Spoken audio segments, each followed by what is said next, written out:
دوستو سانحہ سیالکوٹ میں قتل ہونے والے سری لنکن شہری کی بیوی نے پاکستان اور سری لنکن حکومت سے انصاف کا مطالبہ کیا ہے۔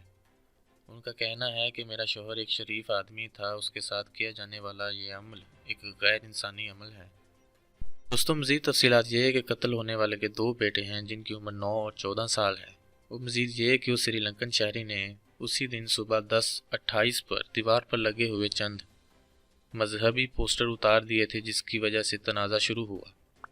فیکٹری کے مالک نے اس تنازع کو ختم کروایا اور اس شہری نے بھی غلط فہمی کا اظہار کرتے ہوئے معذرت کی، لیکن ملازمین کا غصہ ٹھنڈا نہ ہونے کی وجہ سے ملازمین نے اس معاملے کو پھر سے ہوا دی۔